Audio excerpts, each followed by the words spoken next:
Son las 9 de la mañana y 11 minutos. Seguimos avanzando aquí en la mañana del espectador. Estamos iniciando esta tertulia con Graciela Bianchi.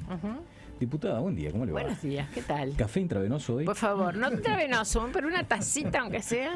Porque además, efectivamente, salí de casa sin tomar nada, porque llegué casi a las 5 de la mañana. Bueno, muy bien. Vamos a estar con Graciela Bianchi hablando de esta interpelación de anoche, que empezó a las 10 y terminó ¿a qué hora, Graciela, al final? 4:15 de esta madrugada. De esta madrugada. Bueno, tenemos el gran gusto de recibir al maestro Gonzalo Abella. ¿Qué tal? ¿Cómo le va, Gonzalo? Muy bien, gracias. Muchas gracias por su presencia. También está con nosotros Gerardo Núñez, diputado. Buen día, ¿cómo anda? Muy buenos días, muy bien. ¿Cómo le fue a usted con el tema de la interpelación? ¿Bien? ¿Hasta último momento o no estaba? Yo no estaba.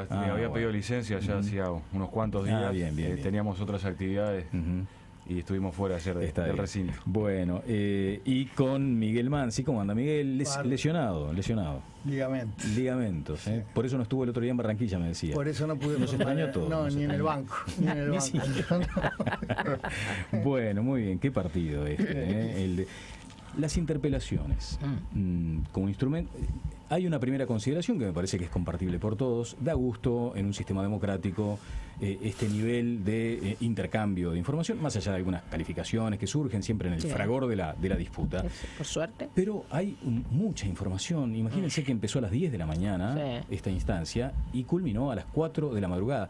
Se manejaron datos que es imposible abarcar intelectualmente, por lo menos uno debería tomarse una semana para todo lo que allí se dijo. Bueno, yo creo que las autoridades en general además tampoco las absorbieron, porque lo único que hicieron fue mostrar que nadie veía nada y se leían los PowerPoint en formato papel, y bueno, está, pero es la estrategia. No, las tantas horas fue producto de una chicana política, qué sé yo, de repente después uno le toca hacerlo al revés. A mí lo que me llama la atención que gente del Frente Amplio, que yo lo viví directamente, cosas que se les hizo al Frente Amplio cuando era minoría, ahora que mayoría hace lo mismo, pero bueno, en otras cosas ha hecho lo mismo, o peor. ¿Y cómo le fue, salvando esa grosería de comparar esta situación con el deporte, pero cómo terminó el partido? No, esto no es un partido. En realidad lo que quería explicar, si me permitís, la cantidad de horas es porque cuando uno interpela al ministro o a la señora ministra de Educación y Cultura, está la subsecretaria, está la directora nacional de Educación y después los 5 integrantes de Codicen.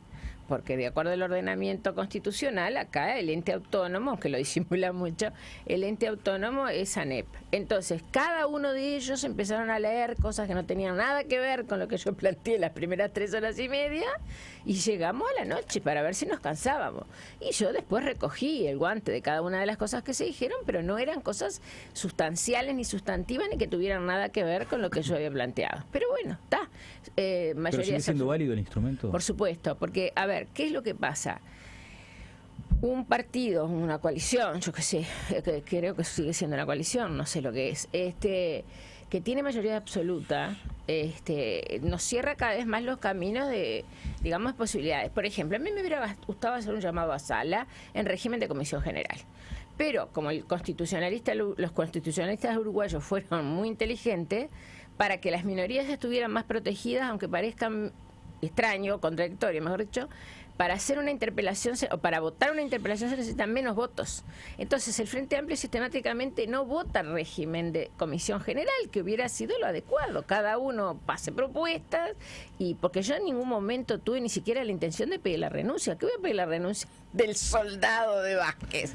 No soy tonta. Diputado Gerardo Núñez. Bueno, yo seguí la interpelación más allá de no haber estado en sala.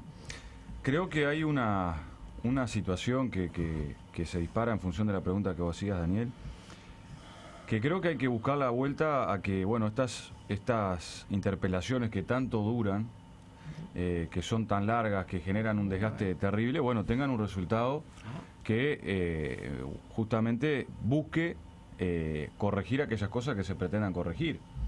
Creo que en realidad lo que sucedió ayer fue una gran puesta en escena de números para acá, números para allá, de acusaciones de todo tipo, y que en realidad yo tengo serias dudas de que esto vaya a resolver un problema, una dificultad que evidentemente se reconocen aspectos que hay que mejorar. O sea, se da una batería de argumentos para decir venimos avanzando, ¿sí? y al mismo tiempo se dice que hay dificultades. O sea, y creo que eso es un buen elemento para comenzar a trabajar, justamente priorizando, no quedándonos en todo lo lindo, porque si uno acá pudiéramos estar 10 horas más diciendo todo lo bueno que se hizo en estos 10 años. Ahora, está bueno también como fuerza política del gobierno lograr identificar aquellos puntos críticos, aquellos puntos claves para corregir y tener una educación cada vez más vinculada a las necesidades de desarrollo del país, que no quiere decir vinculadas a las necesidades del mercado, vinculadas a las necesidades de desarrollo del país, a transformar culturalmente la sociedad. Creo que ese es uno de los aspectos más importantes. Y creo que ahí es donde tiene que estar focalizado el mayor esfuerzo. Si a mí me preguntás, así de primera, ¿para qué sirvió la interpelación? Creo que no sirvió para resolver esas dificultades. Quedó en eso. Miguel Mansi. Bueno, naturalmente que no sirvió para resolver las dificultades. No creo las que quieren fuera resolver, eso, claro, tampoco la expectativa de la interpelante, ¿no? De todos los partidos. Pero lo de Gerardo enternece. Porque lo de Gerardo enternece. Lo de Gerardo. No, porque está bueno verlas. Como siempre le digo Núñez. Está bueno, sí, pero cuando yo uso internece te voy a decir Gerardo. Gerardito. Gerardito. No, porque si tenemos que hacer esto, está bueno ver las cosas malas para poder mejorar y tal. ¿Qué estuviste haciendo en los últimos 12 años? Con miles de millones de dólares. Con miles de millones de dólares, con los mismos elencos, además. Exactamente. Con el mismo establishment, lo dije especialmente, atornillados a los cargos. Ajá. Gente que está en contra de todo cambio, que es el establishment puro y duro. Se te les terminan los privilegios. El ladrillo de la educación, no es el caracú, es el ladrillo del sistema. Empezando por Neto, el ladrillo del sistema. ¿No? Que el ladrillo estoy de acuerdo. Bueno, entonces, no, claramente no. Claramente el objeto de la interpelación, en este caso además en particular, y dada la relación de fuerzas en el Parlamento, tenía por propósito, yo creo que es muy sano, además lo que usted empezó diciendo al principio, volcar ese caudal enorme de información. Hoy ya no tenemos que ir a Google, basta con ir a las actas parlamentarias para saber un montón de cosas, de un lado y del otro. ¿No? De ver cómo se puede leer la realidad de dos modos tan distintos. El papel aguanta todo. La realidad es un poco más complicada de administrar. A mí me da la impresión de que este gobierno, cosa que pasa por el acostumbramiento al poder es terrible, y en estas condiciones además de mayoría parlamentaria, que es enormemente complejo y complicado administrarlo en un sistema tripartito como el uruguayo, el gobierno vive, en un tupper, en un país de papel. Entonces se conforman exhibiendo esos números, que los números dan, ¿cuánto quiere que le dé? ¿Se acuerda que cuento? ¿Cuánto quiere que le dé? Y te lo arreglo, yo te lo maquillo, te lo dibujo, te lo muestro como quiero que diga. Entonces la interpelación yo creo que sirvió para eso. Felicito a Graciela y felicito al suplente de Gerardo, que se quedó, ¿cuántas horas? Fueron desde las 10 de la mañana hasta las 4:15 de la mañana, pero no por responsabilidad mía. Yo hablé 3 horas 12, y media nada más. 18 horas de Gonzalo no sé, el diputado dice, estamos avanzando con dificultades.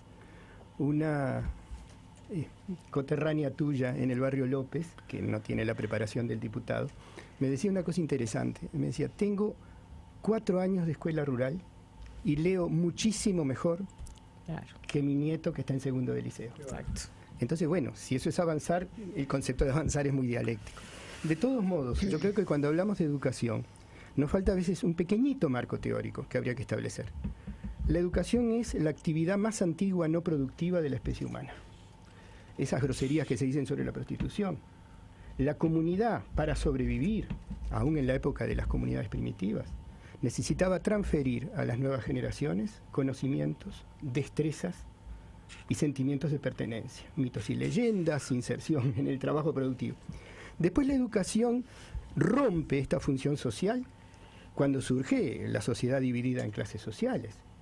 Ya en la antigüedad la educación era privilegio de los poderosos, porque saber es poder.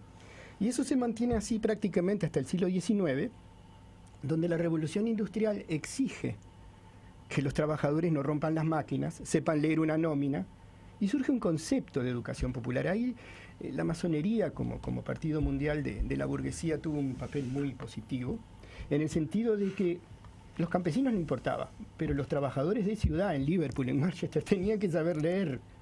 Y ese concepto de educación popular es un concepto tramposo. No quiero citar al vicepresidente que lo dijo, pero dice, bueno, pero por lo menos que se defiendan en el trabajo, ¿tá? Entonces, fue un vicepresidente que lo dijo.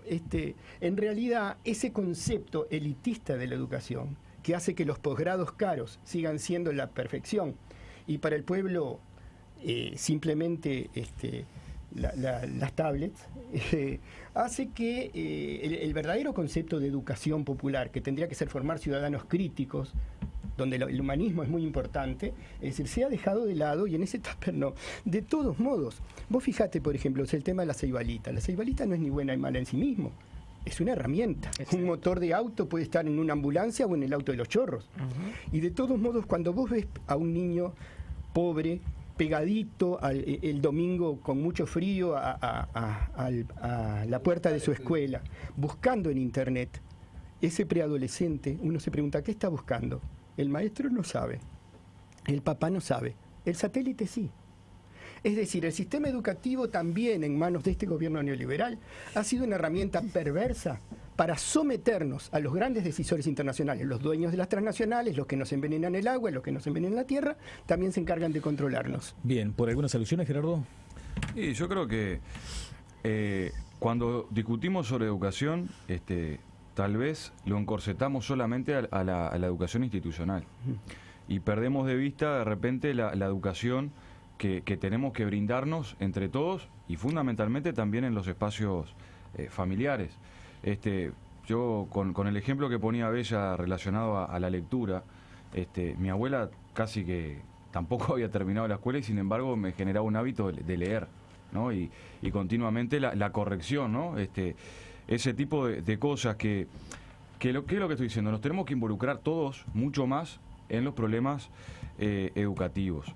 En cuanto a la educación para pobres y para ricos, si hay algo que se ha demostrado en estos 10, 12 años, es que han ingresado a la educación terciaria, particularmente la Universidad de la República, sectores sociales que antes no tenían la oportunidad de acceder a la educación. Más del 50% de los estudiantes universitarios trabaja para poder estudiar, por ejemplo. Yo laburaba. En mi caso también. Yo dejé de estudiar cuando tenía 17 años, iba al liceo 13, y bueno, después a los 25 retomé, en realidad a los 24, en el liceo 34 acá de Cuareim y 18, y después pude terminar la carrera en Facultad de Psicología. O sea, y como yo hay muchísimos ejemplos de jóvenes que habían dejado de estudiar, que habían quedado fuera del sistema educativo, que se lograron reinsertar y hoy están, bueno, con un nivel educativo muy importante, en función de esta ampliación que ha habido de la cobertura, que es fundamental. O sea, no es que acá hubo despilfarro de recursos, no, se intentó focalizar justamente en aquellos sectores más importantes. Se descentralizó la educación. Hoy tenemos en la Universidad de la República un conjunto de polos educativos a nivel regional que antes no existía, que permite... Antes era de derecha la universidad en el norte. ¿Cómo? Antes era de derecha, porque era para bajar el nivel académico. Bueno, yo estoy hablando de la descentralización con claro. Nivel educativo. Obviamente que siempre se presentan dificultades porque a veces no es fácil poder trasladar a los docentes grado 5, o sea, genera dificultades. Pero han habido avances relacionados a ese tema y eso es muy importante también para seguir abriendo las puertas de la universidad y la educación toda a la población. Bueno, si hay algo que las cifras sirven, y sobre todo cuando las cifras no son maquilladas, porque uno cuando maneja cifras de institutos serios como el Instituto Nacional de Evaluación, que yo lo reconocí de primer momento, que fue un avance producto de la Ley de Educación del 2009, que creo que fue lo único bueno que trajo la ley. Por supuesto que hay investigación en la ANEP también, en cada uno de los desconcentrados, pero yo manejé material de la UNICEF, fundamentalmente también, porque yo lo que procuré... Relaciones externas, claro. Obvio, yo lo que procuré fue demostrar, y creo que lo logré, lo que pasa es que, claro, si uno no lo quiere reconocer, no hay que ver ciego que no quiere ver, pero el impacto que la falta de educación de nuestros jóvenes y niños va a tener en su vida personal, lo dice la UNICEF, no es cierto que ahora haya más cobertura, miren las cifras, perdimos alumnado, somos el único el país de América del Sur, porque si solamente tenemos a Guatemala, El Salvador y Honduras arriba, si consideramos América Latina, en la terminación de la educación media superior. No estamos hablando de doctorados, retenemos un 40, es decir, solamente un 40% termina la educación media superior. Y entonces lo que hace la UNICEF es estudiar justamente el impacto desde los orígenes de la pobreza, de qué manera tenemos que tener estrategias educativas para sacar a la gente de la pobreza, y si no lo logramos hacer, como no lo estamos logrando hacer, por más que hace un rato escuché a Ferrer y Ibar Fantastic, como decía tu jefe Jorge Valle, bueno, era Jorge Valle, pero era Ibar Fantastic, todo está genial, todo está bárbaro, entonces uno... Pero fue crítico con la educación, Ferrer. Es que yo usé ayer un reportaje de él, porque él dice, porque además son una contradicción con patas, porque cuando fundamos el Frente Amplio éramos una colcha de retazos para los partidos fundacionales, ahora no sé qué son. Pero yo lo que digo es, yo usé un artículo de Ferreri, porque Ferreri dice, la reforma educativa es un debe, y yo leí la fundamentación del artículo porque fue por la prensa, digo, bueno, muchas cosas llegan por la prensa, y él dice, si queremos un modelo de desarrollo sustentable, los jóvenes tienen que estar educados. Ahora, a veces se me va un poco más a la izquierda que Rubio, pero dicho de otra manera, claro, dicho, no, está bien, dicho de otra manera, yo estoy de acuerdo con él, que la educación es educación cuando es liberadora. Ahora, tenemos que educar para poder tener ciudadanos críticos. Perdóname una cosa, la cifra, lean la primera parte, son cifras objetivas. Perdimos matrícula, la ganó la privada. En las pruebas PISA desde el 2003 para acá, cayó dentro del propio gobierno del Frente Amplio permanentemente, lengua, matemática y ciencia. Sonamos, nadie sabe leer ni escribir, o casi nadie en las nuevas generaciones. Ahora están en las tablets, eso sí. Ayer estaba, perdón, Gabella, vamos a estar de acuerdo. Ayer estaba Brezhnev, siempre está por ahí cuando se juegan partidos importantes, tiene que cuidar la plata que tiene en Panamá.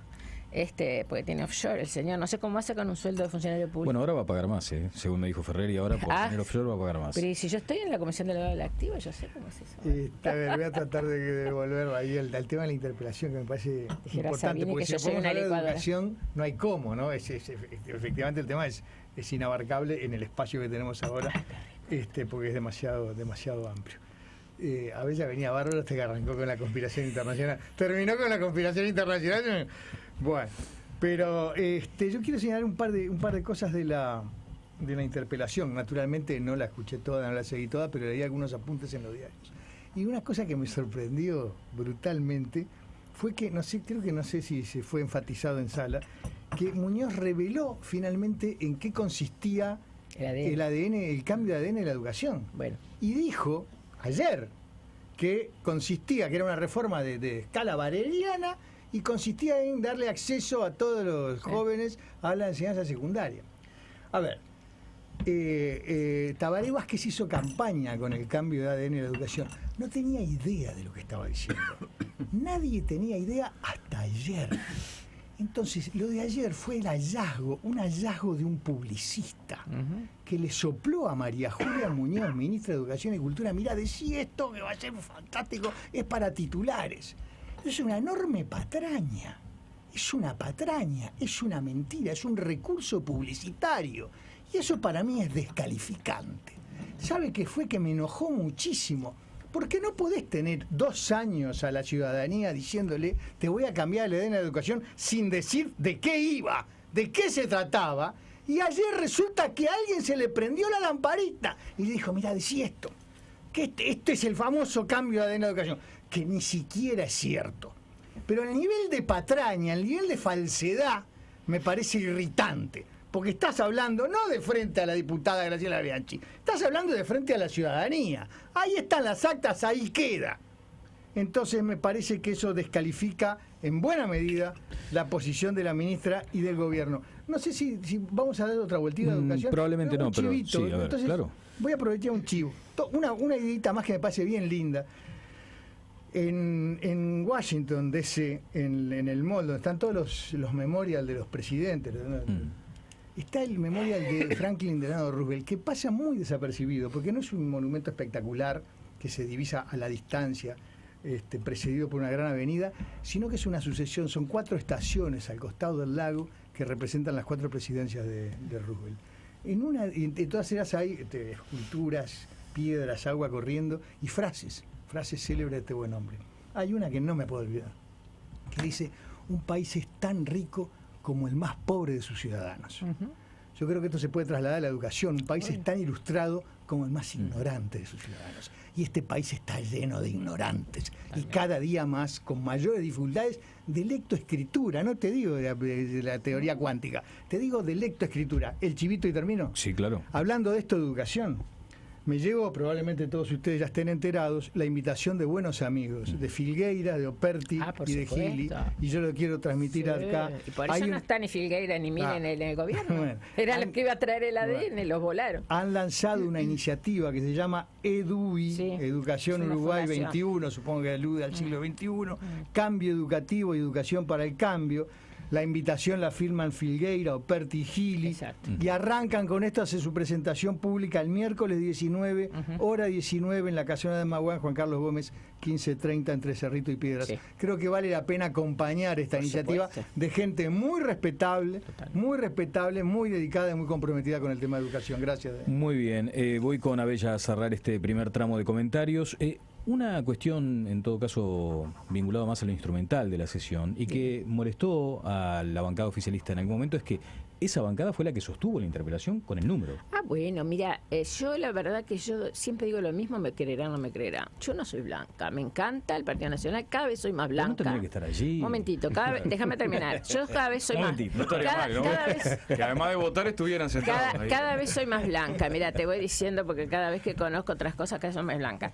Soy muy nacionalista, es cierto eso de la rebeldía son unos indisciplinados. A veces me sale la directora del liceo y les digo, se sientan en las bancas, pero no ayer por la interpelación. Es verdad, no pueden estar quietos. Ahora, están atentos, pero tendrían que estar en las bancas. Yo lo reconozco totalmente, pero eso desde luego es lo mínimo que tenemos. Pero se levantan, van, vienen. Obvio que el frente no se mueve las bancas, porque donde se mueva uno no pueden ir al baño, se les termina la mayoría. Pero yo reconozco que, por ejemplo, la bancada del Partido Colorado es más orgánica, sí. Están sentados, serán pocos, pero están sentaditos ahí. Poco, pero bueno. Sí, pero yo me he referido, se lo he dicho al líder de mi sector, en columna a la gente, por favor. Molestó eso un poco. Sí, porque no es la primera vez aparte, ¿no? Que juntan las firmas para la interpelación y todo lo que arman y dicen querer resolver estos temas, pero en el momento del debate, la discusión, no están presentes la inmensa mayoría de las veces. En la interpelación a Marina también pasó lo mismo, y también, tiene que ver con que capaz que no quieren quedar, pegados a las posiciones que se están haciendo, ¿no? Porque no escuché, si uno analiza quién estuvo al frente de la interpelación, vamos a ver que obviamente la diputada Bianchi y algunos pocos de su partido. Bueno, perdón, no voy a permitir porque no juzguen a los demás por debilidades propias. Y la mentalidad conspirativa, sáquensela de una buena vez, porque tienen que ver. Los hechos. No, los hechos son lo que yo te estoy diciendo, son indisciplinados. Todos estaban de acuerdo con... No es cuestión de quedar pegados, no descalifiquen. No descalifiquen, porque a mí esas cosas sí me molestan. Al contrario, mis compañeros de la 404 no se movieron del lado mío, y yo estoy en la 404. ¿Dijiste, Graciela, un oscuro profesor de filosofía vinculado? No, lo dejo hace tiempo, si fue profesor mío. ¿Y eso no es descalificar? Pero no es como decía una MUNU. Si yo estoy discutiendo contigo y te considero que sos tonto y te digo tonto, no te estoy ofendiendo, te estoy describiendo. Maestro Abella. Fue profesor mío del Bausá. Estaba divirtiéndome oyendo los intercambios. Dos cosas me parece a mí a señalar. En primer lugar, creo que el diputado Núñez observó correctamente que no estuvo presente el otro pilar de la educación en la interpelación, que es el tema de qué papel juega la familia. Por lo menos lo que yo oí y yo creo que es muy acertado indicar eso. Ahora, ¿quién deshizo la familia en Uruguay? ¿Fueron las políticas neoliberales? ¿Quién destruyó la economía campesina? ¿Quién está expulsando, como está expulsando el Frente Amplio, a la gente del campo? ¿Quién está haciendo la vida imposible a los pequeños productores, al almacenero, al peluquero, a los que tratan de vivir de su trabajo y se pone de rodillas ante las transnacionales y ante las grandes superficies? Es el Frente Amplio. Y la familia se desarma. Y no son ciertas las cifras oficiales de que tenemos menos pobres y menos excluidos. Miren en las familias de ustedes. Si tienen una muchacha que está con formación terciaria, pospone su primer embarazo hasta los 30 años de edad, estadísticamente. Si ustedes tienen la desgracia de tener gente en los asentamientos, las niñas empiezan a embarazarse a los 30 y tienen una pirámide etaria igual que en Haití. Entonces, es falso que tenemos menos pobres. Y esa destrucción de la familia hace que en los asentamientos no haya árboles genealógicos. Así, ¿y qué hace el papá de este nene? No existe. No hay árboles genealógicos, hay enredaderas genealógicas. Y el asistencialismo del MIDES, que es eficiente desde el punto de vista del clientelismo electoral, ha destruido totalmente la opción y la esperanza. Lo que hay acá desde el punto de vista de la familia es la desesperanza en el tema educativo. A mí me decía una maestra horrorizada, para una mamá que tiene al hijo mayor en la pasta base y el otro en el CONCAR, que el hijo menor sea abanderado o que tenga un certificado de discapacidad intelectual, hoy le sirve más lo segundo, porque el MIDES paga más. ¿Dónde estamos llegando con esta política criminal de asistencialismo? Y por otro lado, los sociólogos hablan que en todos los partidos, en todos los países con políticas neoliberales, se expande la matrícula educativa y se devalúan los contenidos, desde el punto de vista estrictamente demagógico de llenar cifras. Y la devaluación de las credenciales educativas, el vaciamiento de contenidos, hace que la gente con plata haga lo que los sociólogos llaman la fuga hacia adelante. El posgrado pago, a los efectos de ser parte de los dueños del mundo. Vamos a una breve pausa y seguiremos este hombre adelante. que rubio, ¿eh? No, está bien el diagnóstico, el problema cuando va a la solución. Bueno, vamos a ir a la pausa.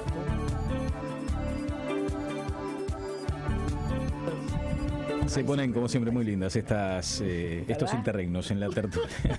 Además es el clima lo que uno siempre rescata, Daniel. Es un clima precioso de trabajo. Bueno, es la idea. De además, trabajo, de intercambio. Claro, elevar la mira también. Bueno, Exacto. Vayamos a este otro asunto que estaba planteado para hoy. El senador del Partido Independiente, Pablo Mieres, propuso conformar una comisión investigadora para determinar aspectos vinculados a los archivos de espionaje post-dictadura que se encontraron en el domicilio del coronel Elmar Castiglioni. Vamos a escuchar lo que decía Mieres. Se descubrieron en la época en que la ministra era Susana Berruti, en 2006. Esos archivos se digitalizaron, se convirtieron en 51 CDs y fueron distribuidos en 3 juegos. El juego que está en Presidencia de la República, y esta es una denuncia muy grave, fue desguazado, y cuando se intentó recuperar el archivo se encontró con que faltaban 16 CDs. Todo eso es de una gravedad enorme porque se hace en democracia y, como ustedes saben, las pesquisas secretas están prohibidas por la Constitución, por lo tanto hay violaciones evidentes, y la pregunta es qué jerarcas o qué funcionarios del Ministerio de Defensa estaban en conocimiento de estas actuaciones y por qué no se prohibieron. Bueno, en este país que muchas veces se exhibe como el campeón de la democracia, pasan estas cosas que son gravísimas y que dan un poco de terror, porque además uno no sabe exactamente cómo funcionan los sistemas de inteligencia. Hubo una intención en la administración anterior de una cierta coordinación que creo se ha frustrado con el paso del tiempo. Ahora aparece esto del Guardián. Había también un comité integrado para administrarlo, digamos, en términos técnicos. Simplemente como apunte, entre los vigilados estaban Tabaré Vázquez, Jorge Vázquez, Líber Sereñi, Germán Araujo, Azucena Barruti, el senador frente amplista Rafael Michelini, la actual diputada Macarena Gelman, también el expresidente Valle y su prosecretario Leonardo Costa, el ex dirigente nacionalista Carlos Julio Pereira, el diputado del Partido Nacional Gustavo Penades, y sobre otros aspectos más de actualidad. El 1 de octubre, Gabriel Pereira, el periodista Gabriel Pereira, publicó en El Observador: haz el favor y cambia este celular por uno que tenga WhatsApp. La voz clara y fuerte, grabada por El Guardián. El sistema de escuchas adquirido por el Ministerio era la del rapiñero y narcotraficante Alberto Suárez, el Betito. El reclamo del delincuente, preso en el penal de Libertad, de donde se estima que saldrá libre el año próximo, estaba dirigido a uno de sus tantos lugartenientes que mantienen a la organización delictiva funcionando, orientada desde la prisión por su líder, y la cual se ha diversificado. Ya no solo se dedica al narcotráfico, sino a rapiñas de alto vuelo y al tráfico de armas. Pero bueno, ¿por qué el Betito estaba preocupado de que su compinche renovara el celular? por eso que parece ser un agujero negro en comunicaciones que tienen a mal traer a la policía y que además a los ciudadanos nos generan esa cierta inquietud. Comienzo con Gerardo Núñez en este caso.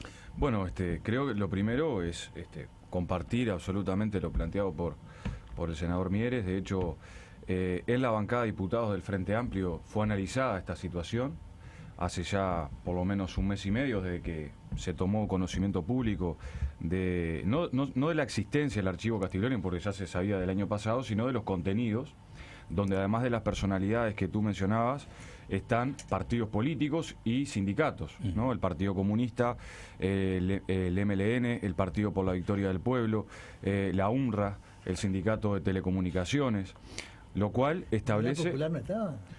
Creo que no Comunidad Popular. Sí, claro, no. Discúlpeme. No, porque no. Si no les pidan, no, pero quiero decir, no Comunidad Popular. No dan la talla, No Comunidad Popular, porque en el periodo que está la investigación, no se establece con ese nombre, pero seguramente puede haber indicios porque distintos sectores, incluso en aquel momento pertenecían al Frente Amplio. Entonces, no es algo tan alocado de digamos, suponer que esto sucedió también con los compañeros. O sea que, por ese lado, nosotros pretendemos que la comisión preinvestigadora que se va a estar instalando en la Cámara de Diputados, esto fue una resolución de la bancada del Frente Amplio, pueda discernir sobre estos aspectos. Lo primero que tenemos que preservar, me parece a mí, es la democracia, es defender la democracia. Es investigar para no generar una traba a la justicia. Creo que lo que tenemos que generar en la comisión investigadora son elementos, más elementos, para que la propia justicia, pueda tener pruebas, pueda tener temas bien profundamente investigados, en este caso por el Parlamento, y poder generar esa línea de investigación judicial, porque hay que decir que hoy lo que se está investigando judicialmente no es el archivo. Lo que surge por parte de los informes de los peritos, tanto de Rico como de Yebor, tiene que ver con la investigación realizada del 85 para atrás. O sea, esto es parte de esa investigación, ¿tá? Al incursionar en los archivos Castiglioni, digamos que lo más novedoso que surge es la investigación de servicios de inteligencia, que ahí habrá que determinar si tuvieron la anuencia, digamos, oficial o no, pero todo indicaría que evidentemente por el volumen de información que hay ahí, que hay incluso copias de archivos, son y tuvieron la anuencia, tuvieron la dirección, el direccionamiento político de algunos estamentos de gobierno y de las Fuerzas Armadas. Graciela Bianchi. Bueno, primero rescato y no se olviden después, que cuando se propone una comisión investigadora, el primer argumento para no votarla es que ¿para qué si está la justicia? Entonces, realmente, que yo he defendido siempre, porque es fundamental la labor de las comisiones investigadoras parlamentarias, mantengan el criterio después. Ese es el primer punto. Segundo, yo creo que es un gran debe del Uruguay hacer un estudio lo más serio posible. No creo que se pueda hacer ahora, porque están involucrados en todos los archivos de inteligencia durante la dictadura, fundamentalmente. Y obviamente hay dentro de la fuerza de gobierno gente que estuvo muy involucrada con las negociaciones con los militares. El reaseguro siempre fue Fernández Huidobro, que ahora no está, pero supongo que habrá hecho algo con los archivos. Entonces voy a levantar una mano, porque no es necesario levantar las dos, pero yo quiero que sea un tema de Estado. O sea, vamos a arrancar a ver qué pasó. Efectivamente vamos a descubrir la historia reciente, qué negociaciones hubo, pero por espíritu simplemente de hacer cosas que no, es porque tenemos todos que hacernos responsables de lo que nos corresponde, obviamente, porque lo que no nos corresponde no, porque hay un manejo muy parcial de todo lo que pasó en dictadura, especialmente por el MLN, por gente que estuvo en el entorno y el Partido Comunista, ni que tal vez, no sé, creo que se dieron cuenta antes que se venía el contragolpe y se fueron antes. Pero digo, el tema concreto es que no solamente Castiglioni, hay que investigar todo. Miguel Mansi. Bueno, fantástico este tema. También es de múltiples abordajes. ¿De qué estamos hablando? Al final del día, ¿de qué estamos hablando? Estamos hablando del archivo de un señor que seguramente tenía alguna bombita suelta y se llevaba las cajitas para la casa y sacaba fotocopias. Estamos hablando de la labor de inteligencia del Estado, que deben cumplirla los servicios correspondientes. Estamos hablando de las torturas en dictadura. ¿De qué estamos hablando? Estoy de acuerdo también con que se vote la investigadora. Quiero ver, va a ser hasta que encuentren el foco. Si lo encuentran, no los múltiples focos. Pueden pasar años y pasarán años investigando también. Entonces, le pregunto ahora a nuestro distinguido anfitrión y a los contertulios, ¿de qué queremos hablar? ¿Tiene que haber inteligencia en el Estado? ¿Sí o no? ¿Es lo mismo inteligencia que espionaje? ¿Sí o no? ¿Son más buenos los espías de derecha que los espías de izquierda? ¿Sí o no? ¿De qué? ¿El zorro tiene que cuidar al gallinero? ¿Sí o no? Entonces, esto efectivamente tiene múltiples abordajes. Yo quiero detenerme apenas en algún apunte para tratar de aporte, hacer un aporte. No voy a decir poner un poco de orden en el debate porque sería muy pretencioso a mi parte. Yo creo que en todos los estados de cualquier signo y en cualquier época hay inteligencia. Sí, claro. Tiene que haber inteligencia a cargo del Estado. Lo que pasa es que la inteligencia es subalterna a los objetivos de seguridad. Entonces, si hablamos de inteligencia o de espionaje, como se quiera, tenemos que también hablar de en función de qué, cuáles son los objetivos de seguridad del Estado, dónde se ven las amenazas, dónde se ven las potenciales hipótesis de conflicto, porque lo que la inteligencia hace, a diferencia de la investigación, es ex ante, es prevenir para tomar decisiones inteligentes a tiempo, decisiones fundadas. Lo que me parece, en que estaremos todos de acuerdo, es que de ningún modo la inteligencia del Estado puede estar al servicio de objetivos partidarios. Totalmente. En eso habremos de coincidir todos. 100%. Lamentablemente fue lo que ocurrió en los países del socialismo real, que la inteligencia, que la mitad, y sigue ocurriendo, la mitad de los ciudadanos espía a la otra mitad para mantener el control de lo que son estados policiales. Eso pasa en Cuba, no sé porque no conozco Venezuela, pero sospecho que también pasa en Corea del Norte. Gonzalo Abella. Sí, en Cuba, yo viví en Cuba y la orden que tenían era de espiarnos mutuamente. Con toda seguridad. Espiábamos a todos. Era muy divertido. Era muy divertido. Que me dijeron los cubanos la última vez que estuve. Ah, bueno, claro. De todos modos, yo quería empezar este tema. Yo, con todo respeto al senador Mieres, yo creo que acá hay un show que se habla de la cúspide del iceberg y no se habla de la base grave de esto. Y empiezo por una anécdota. Me encontré con un hermano mío en Praga, viaja, él vive en Europa, hace 4 años, y me olvidé de desactivar el celular. Cuando llego a Praga, ¡pip!, Antel le da la bienvenida al país checo. El roaming es... O sea que Antel me vigilaba. Y yo me acordaba de unos compañeros paraguayos. En Paraguay la situación es terrible. Ahí sí que se asesina a mansalva a la gente que quiere luchar. Que ya no usan más celular ni usan internet. Es decir, sus proclamas las hacen en máquina de escribir, fotocopian y mimeógrafo. Y cuando vinieron unos hermanos haitianos a denunciar la situación terrible de la ocupación criminal que hace el Estado uruguayo allá en Haití, lo primero que nos pidieron fue que sacáramos la batería del celular a los efectos de que dice, porque ustedes se quedan acá, pero nosotros volvemos. Entonces, realmente es como lo que le pasó al periodista Carlos Aznares en Buenos Aires el año pasado, que Google le pidió disculpas porque como estaba investigado por expresiones antisemitas, no eran antisemitas en realidad, eran antisionistas, pero los semistas son los palestinos, pero de todos modos por expresiones antisemitas estaban en un juzgado penal de Buenos Aires. Google había tenido que entregar a un juzgado penal de Argentina todos sus mails. Por otro lado, con la tarjeta de crédito del Banco República, yo tengo cuenta jubilado, en cualquier parte del mundo que yo saque $5, cuando hago la rendición de cuenta acá, aparece no solo en qué país, en qué mall yo saqué ese dinero, en qué distrito, o sea que estamos mágico que pueda sacar dinero con su tarjeta ahora Boca en un mall de Praga. Es maravilloso. Eso es lo mágico. Eso es maravilloso. Ahora, tiene su costo, naturalmente. El control no va para el Estado uruguayo. Nosotros navegamos en Internet y nos hacen creer que es un océano, y en realidad es una pecera totalmente controlada, pero no controlada por el gobierno uruguayo. El uruguayo cumple su función servil de estar al servicio de las inteligencias de Israel y de Estados Unidos, porque esa es su misión. Las cámaras no son contra el delito. Tenemos cada vez más cámaras y cada vez más delitos. Es decir, es realmente un gobierno que abandona los principios, termina decretando la esencialidad en educación y termina con una represión selectiva. Acá nadie le va a dar un golpe de Estado al Frente Amplio porque vendrían los marines a defenderlo, pero de todos modos la represión selectiva implica fundamentalmente la vigilancia, el miedo a la ciudadanía y la falta total de libertades. Eso, lo otro es un show, la interpelación va a ser un show.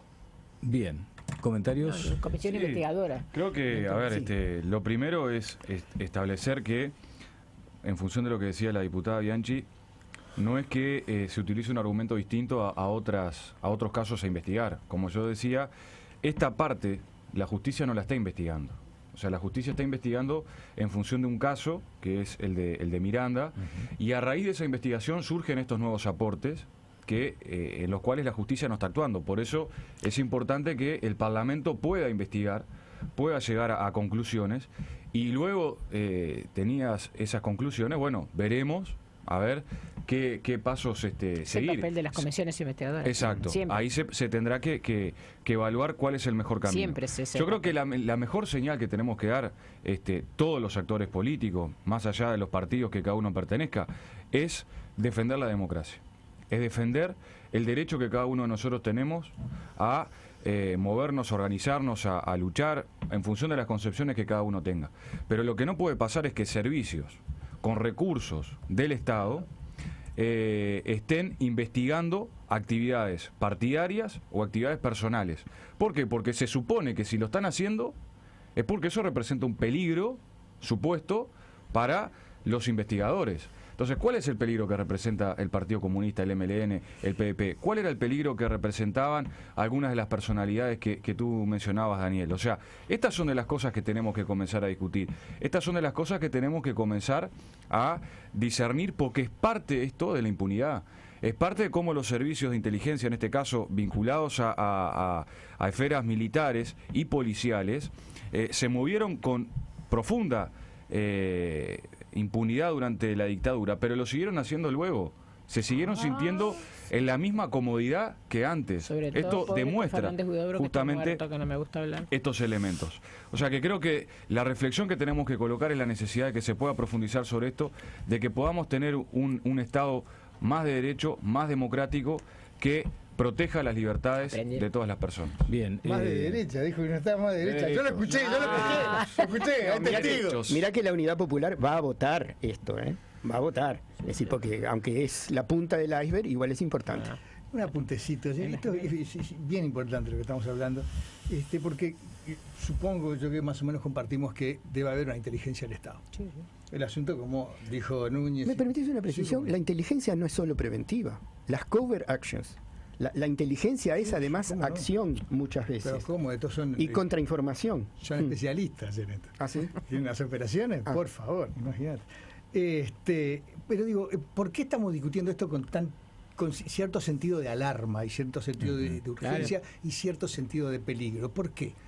Porque lamentablemente, para que todos aceptemos pacíficamente que hay una inteligencia del Estado y que tiene que cumplir una función profesional, todos tenemos que tener confianza en las instituciones. Las instituciones tienen que estar sólidas. Y este país sufrió un terremoto institucional del cual todavía no nos hemos repuesto. Porque, como anotaba Bianchi recién, hasta que murió, el ministro de Defensa era Fernández Huidobro. Y hoy el ministro del Interior es Bonomi. Gente que tomó las armas, como probablemente algunos amigos de Abella, no los de estos que la guardaron, la sacaron del enterradero, para precisamente alzarse contra las instituciones democráticas, que hoy afortunadamente casi todos queremos defender. Entonces, ese terremoto institucional que sufrió este país no está superado. No está superado el alzamiento contra las instituciones democráticas, no está superado el zarpazo de la dictadura militar y naturalmente no está superado todavía la transición. ¿Por qué? Porque hay protagonistas vivos y porque naturalmente no es mágico el clic a partir del 1 de marzo del 85 para que las prácticas sempiternas que se corrieron durante los últimos 15 o 20 años previos cambien de un día para otro. Por supuesto que no. Entonces, el grave problema, como se dice acá, yo le sacaría el tono dramático, porque yo creo que hoy la institucionalidad, por más que sea débil y de baja calidad, no está en riesgo. Creo que es débil y de baja calidad, pero no está en riesgo. Pero claro, estamos en un proceso de recomposición de la confianza en las instituciones, en un mal momento, por cierto, ¿no? Sí. No me queda más tiempo. Quería hacer un apunte, a Bella, lo vi con interés de contrastar algo, ¿o no? ¿O lo dejamos para la próxima? La verdad sí, que en realidad no, me reía porque conoce mal mi pasado, el amigo. Pero no importa, yo creo que esto quiero saludar este espacio, incluso el respeto. Y alegrarme de que esto siga. Está muy bien. Bueno, Gerardo Núñez, Gonzalo Abella hoy, también Miguel Mansi y Graciela Bianchi, muchas gracias. ¿A descansar, Graciela, un ratito o no? No, yo puedo seguir, sigo peleando. Por eso cada vez soy más blanca y yo siempre fui saravista. Yo soy muy saravista también. Dale,